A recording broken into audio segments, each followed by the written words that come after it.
को मुद्दा बनाया नीतीश राणे ने कि मौलाना लोग मिलकर कह रहे हैं कि एमबीए के लिए वोट करना। उसमें दो लोग जो शामिल थे उन्होंने बाहर निकलकर बात की है। एक मौलाना जाबिर हैं, इनकी बात आपको सुनाते हैं, और दूसरे सुनील प्रभु हैं, ये उद्धव ठाकरे की पार्टी के ही नेता हैं। इन दोनों की बात भी सुन लीजिए। कह रहे हैं कि इसमें गलत क्या है अगर कुछ लोग मिलकर अपने फॉलोअर्स को कह रहे हैं कि आप महाविकास आघाड़ी को या उद्धव ठाकरे को वोट कीजिए।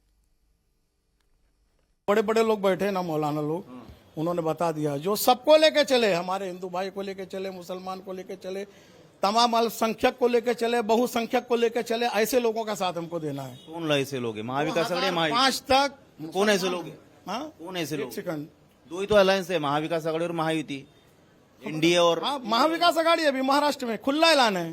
कल तक जो शिवसेना साहब बाला साहब ठाकरे की थी उसमें और आज में बहुत फर्क है। उद्धव साहब जो है अब वो विकास की बात करते हैं, वो सबको लेकर चलने की बात करते हैं, हम उनके साथ हैं। आप आ जाओ साहब सुबह, हम आपके साथ हैं। उसी को लेकर दो वोट हमारा एक अधिकार है जो सबके लिए काम करेगा। ये कोई बात हुई कि भाजपा और आरएसएस के लोग ऐलान करते हैं कि भाई झारखंड में अगर हम जीत के आते हैं तो हम यूसीसी लाएंगे। उनसे कबायली आदिवासी अगर पूछते तो बोले तुमको बात तुम्हारे बाप का राज चलता है, सबसे ज्यादा हमारी कुर्बानी इस मुल्क के अंदर है। एक कानून तुम बनाओगे और उसके बाद बोलोगे ये कम्युनिटी से बाहर रहेगी, ये कम्युनिटी को अंदर डाल देंगे, इसको मार डालेंगे, इसको ये करेंगे, तुम्हारा राज चलता है क्या? हम काफी है तुम्हारे लिए, तुम सिर्फ पुलिस के बंदोबस्त उस पे आप चल रहे हो। जो है वो नैरेटिव लोगों में फैलाने का काम इस तरह से चल रहा है। पिछले 10 साल से मैं इस क्षेत्र में विधायक है। दिंडोशी विधानसभा में सारे धर्म के लोग रहते हैं, सारे भाषिक लोग रहते हैं और सबसे मेरी अच्छी ताल्लुकात है। 10 साल में अगर मैं विधायक है तो मेरा एक अच्छा रिलेशन सबसे बना है और एक भाईचारा इस दिंडोशी विधानसभा में है। जैसे मैं वहाँ पर जितने धर्मगुरु थे मुस्लिम समाज के उनसे मिला, वैसे हिंदुओं को भी मिला ना। ये हिंदुओं के हमारे उस मंदिर के जो साधु है उनको मिलके उनका आशीर्वाद लिया। ये हमारे हनुमान जी मंदिर तपोवन में है, वहाँ के साधु है, वहाँ बड़ा याग होता है, यज्ञ होता है, वहाँ सब लोग जाते हैं। तो भी ऐसे लोगों के पास जाना ये भी मेरा कर्तव्य है। कल जैन मुनि जो रहेंगे उनके पास भी मैं जाऊंगा। सारे धर्म के लोगों के जितने भी यहाँ पर जितने साधु संत है उनको मिलना ये मेरा कर्तव्य है और उनका आशीर्वाद लेना ये काम है। संविधान में चुनाव जो है उस चुनाव में सारे मतदाताओं का मत वोट लेना ये हमारा कर्तव्य है और वोट मांगना ये हमारा कर्तव्य है। तो हम हमारी जाके वहाँ पर लोगों को विनती करते हैं कि हमें वोट दीजिए, उसमें क्या बड़ी बात है। उद्धव ठाकरे के विधायक कह रहे हैं मैं तो सबसे मिलता हूं, चाहे मुसलमान हो चाहे हिंदू। एक बात हुई, अब वो जो इससे पहले जो मौलाना साहब बोल रहे थे कि सिर्फ पुलिस बंदोबस्त पर चल रहे हो, हम में ताकत है, हम में बहुत ताकत है और हम खुलकर वोट करेंगे महाविकास आघाड़ी के लिए, खुला ऐलान है।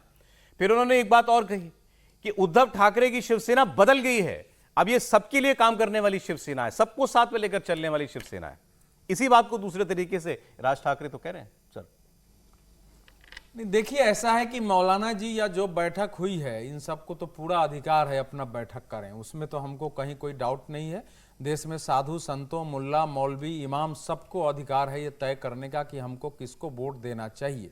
लेकिन मूल बात ये होती है कि जो वो कह रहे हैं क्या वही सच है।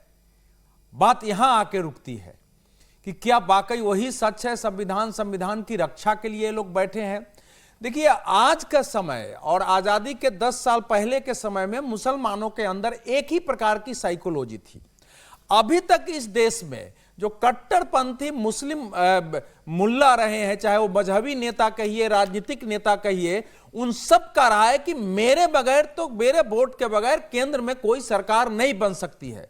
कुछ राज्यों में भी हमारे बगैर कोई सरकार नहीं बन सकती है और उसके आधार पर उनका दबाव चलता था, उनके आधार पर नीतियां बनती थी। और यूपीए सरकार में तो ऐसा हुआ जैसे एक अलग से बिल्कुल अल्पसंख्यकों के नाम पर इस्लामिक ढांचा देश में खड़ा हुआ।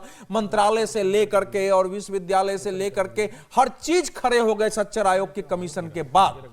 उसके बाद जब ये सरकार आई है जिसको मुसलमानों ने वोट नहीं दिया, 2-2 बार केंद्र में बहुमत में आ गई, राज्यों में बहुमत में आ गई, महाराष्ट्र में पार्टियों को धो दिया मिलके, तो वो एक फिर से क्रिएट हुआ है कि हम तो कहीं के रहे नहीं, हमारा तो कहीं प्रभाव ही नहीं है।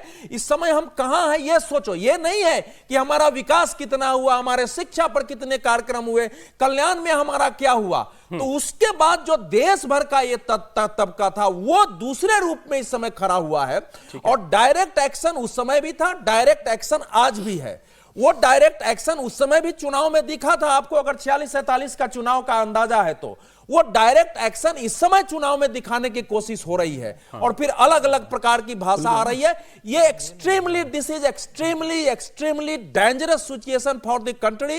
Everybody has a right either. Dangerous क्या है कि सारे मुसलमान बीजेपी के खिलाफ हो गए? नहीं, डेंजरस ये है कि ये खतरनाक ट्रेंड कि मुसलमानों में जो कट्टर लोग थे, जो अपनी नेतागिरी, अपनी दुकानदारी चलाते थे इसके नाम पर कि हमारा वोट आपको मिलता था, उसके आधार पर सरकारों को दबाव में ला करके काम करते थे, प्रशासन उनके दबाव में आती थी। जब वो बराबरी स्थिति पैदा हो गई है, बगैर इनके वोट के जीता है, तो उनके साथ समस्या पैदा हुई और पूरे देश में आग लगाने के लिए गलतफहमी पैदा करके, और उसका आपको हिंसा और तनाव दिख रहा है। ये केवल अब एक जवाब और दे दीजिए। जो राज ठाकरे ने बात कही कि बाला साहब की ठाकरे को हिंदू हृदय सम्राट से उनको जनाब बाल ठाकरे बना दिया, ऐसी बातों का क्या उद्धव ठाकरे को कोई नुकसान होगा? उनको पेंट करने की कोशिश है कि आप मुसलमानों की पार्टी बन गए। नहीं तो बने हैं। देखिए ऐसा है कि वो राज ठाकरे के कहने से, राज ठाकरे के कहने का अर्थ है कि जिस भाषा में वो बोलते हैं शिवसेना की पुरानी भाषा रही है, यही भाषा वहां चलती थी और मराठी भाषा में बोल रहे हैं। इस प्रकार का उत्तर दूसरे नहीं दे सकते हैं। ये तो सच है कि क्या बाला साहेब ठाकरे अपने सामने मुसलमानों की मीटिंग में उनको वोट दिया जाए, उनके बारे में कहा जाए, क्या इसको स्वीकार करते हो? क्या ये उनको स्वीकार होता? लेकिन जो बातें इनके बारे में आ रही, देखिए चाहे उद्धव ठाकरे की शिवसेना हो या शिवसेना हो या बाला साहेब ठाकरे की शिवसेना हो, लाख आंदोलन और लड़ाई लड़ने के बावजूद राजनीतिक शक्ति तभी बढ़ी जब वो भाजपा के साथ आए। उद्धव ठाकरे की भी राजनीतिक शक्ति तभी है जबकि वो एमबीए के साथ है या बीजेपी के साथ थे। शिवसेना शिंदे जो है उसकी राजनीतिक शक्ति भी यही है कि वो बीजेपी के साथ है। महाराष्ट्र नवनिर्माण सेना में राज ठाकरे की ट्रेजेडी रही, जो इन्होंने कहा, जो हिंदी भाषियों पर उन्होंने इतना अटैक किया, उसके कारण बीजेपी को समस्या हो गई। और 2019 में जो ये चले गए प्रचार करने कांग्रेस और शरद पवार के पक्ष में, उसके कारण हुई। अभी लेकिन आपने कहा कि दिस इज एक्सट्रीमली डेंजरस से मुसलमान खड़े हो रहे हैं। Yes, extremely dangerous for the unity and diversity of our nation. ठीक विजय जी, देखिए चाहे वो मुसलमान खड़े हों, चाहे बटेंगे तो कटेंगे करें, मैं तो दोनों को ही खतरनाक मानता हूँ, है ना। लेकिन दोनों के पास अधिकार है, अपनी बैठक करें, अपने लोगों को समझाएं। इसमें भी क्या, वो समझा रहे हैं कि भाई हमें एक पार्टी को वोट देना है, कोई और समाज बैठता है वो भी तय करता है। लेकिन ये जो राजनीति है वो खतरनाक है देश के लिए, कि आप किसी एक जाति, एक समुदाय को, किसी एक पार्टी, किसी एक व्यक्ति के लिए, उसका लॉन्ग टर्म जो है ना नुकसान बड़ा होता है और सोशल नुकसान ज़्यादा होता है, पॉलिटिकल नुकसान तो कम होता है। इलेक्शन तो होते रहते, कभी कोई हार जाता है, जीत जाता है, उससे कोई बड़ा फर्क नहीं है। तो उसको केवल इस संदर्भ से देखा जाए कि ये बैठक हुई थी और उसमें तो उन्होंने कहा बाहर आकर के भी बहुसंख्यक अल्पसंख्यक सब साथ सबको वोट दें, तो आप उस पर क्या आपत्ति करेंगे? ठीक है। और बटेंगे कटेंगे जब बात करते तब भी आप कहते हैं कि हम सबको एक साथ जो एकजुट होने की बात कर रहे हैं। तो रेफरेंसेस के तौर पर एक लाइन में सर, सारे मुसलमानों को रैली करना किसी एक पक्ष के पीछे खड़ा होने के लिए, ऑल्दो लीगली, क्या ठीक है ये बात, इस जिसको उन्होंने खतरनाक कहा? नहीं, तो सारे हिंदुओं को भी तो एक साथ खड़ा कर रहे हो ना। नहीं हो रहे खड़ा, ये है अलग है। ये परेशानी आपकी ये है कि सारे हिंदू एक साथ खड़े नहीं हो रहे। कोशिश तो आप भी वही कर रहे हैं ना, जो भी कर रहे हैं, मतलब जो लोग कर रहे हैं वो भी तो सारे हिंदुओं को एकजुट कर रहे हैं ना। अब वो तो होते नहीं है, इसमें क्या करेगा कोई?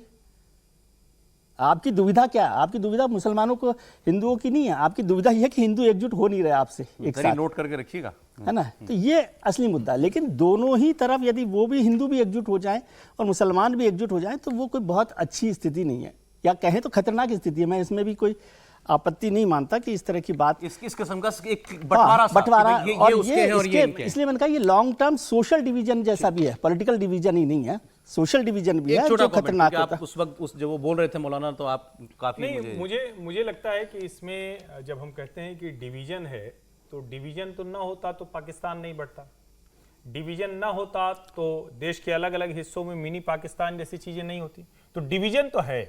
अब सवाल यह है कि क्या आप उस डिवीजन को पॉलिटिकली इस तरह से इस्तेमाल करेंगे कि सड़क पर लड़ाई झगड़े की नौबत आ जाए?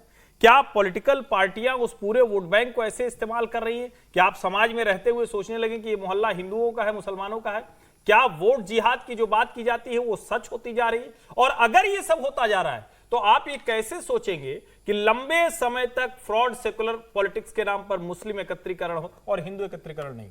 नहीं, मैं तो कह रहा हूँ हिंदू एकत्रीकरण हो रहा है, वो परेशानी है कि आपसे हो नहीं पा रहा। उस तरीके से नहीं, आप एक्सरसाइज एकजुट तो कर आप पा रहे वही जैसे कर रहे हो।